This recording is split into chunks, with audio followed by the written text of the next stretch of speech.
Today I wanted to talk about a new key I'm trying out on my contrabassoon. So if you play contrabassoon, you know that unlike the bassoon, the contrabassoon doesn't have a full complement of harmonic vents for the high notes. So in other words, there's no high A key, high C key, high D key, or high E key. What that means, now it's not that the contrabassoon can't play in that register, it's just that it has to rely kind of on acoustic accidents, vents that weren't specifically designed for that purpose but can work. In my own search for fingerings in this register, I was pretty successful filling out the range from the lowest B flat up to the A flat above treble clef.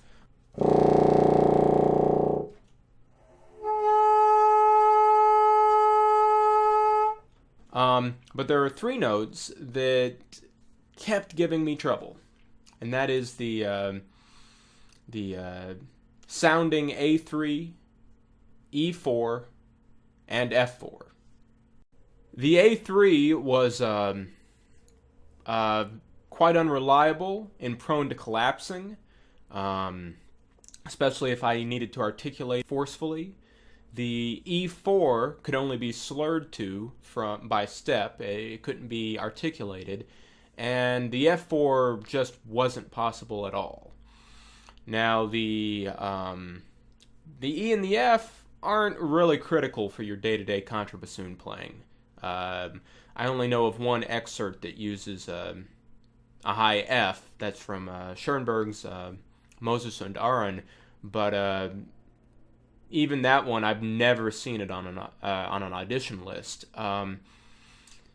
But the high A, especially, is a very important note. It occurs in Brahms 1, Beethoven 9, Beethoven's Missa Solemnis, pretty bread and butter parts of contrabassoon playing.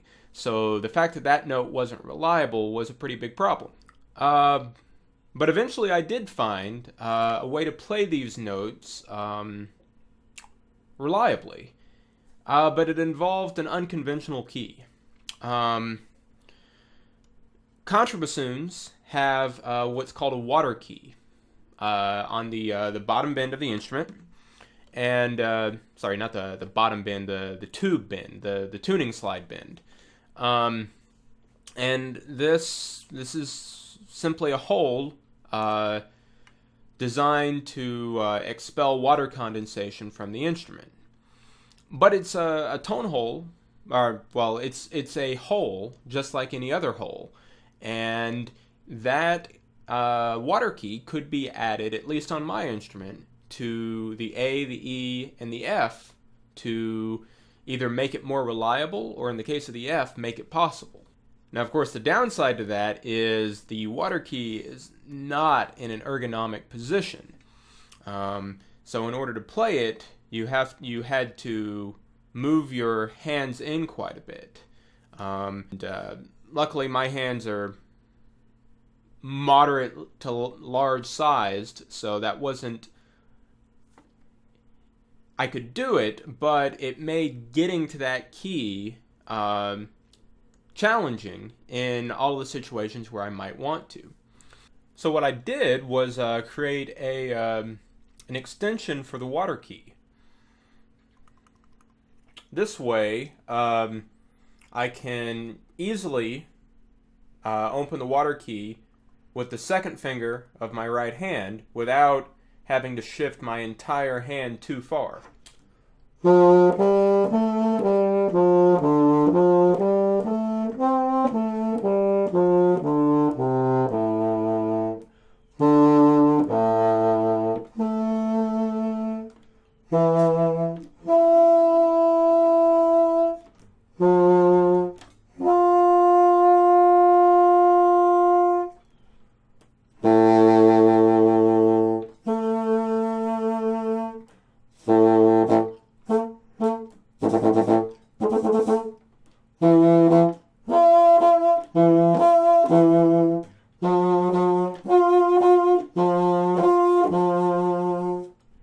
Now this isn't a perfect solution. If I were gonna add new posts to the instrument, I could have come up with something better. But easy solution. This is exactly what I was looking for.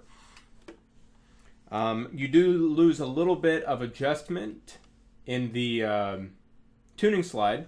You can adjust the tuning slide throughout the entire range of the tuning slide, but you can only really use the water key extension in a relatively narrow position, which isn't a big problem for me. I personally find that too many contrabassoonists use the tuning slide as a crutch for reeds, because the reeds aren't in proper adjustment. Moving the tuning slide changes a lot of things on the instrument in addition to intonation. I'm still getting used to it, but I'm pretty pleased with it so far. I may end up repositioning it slightly, and then whenever I'm done, just get the assembly replated so it matches the rest of the instrument. But overall, yeah, quite pleased. Anyway, that's all I wanted to share for today. Have a good day.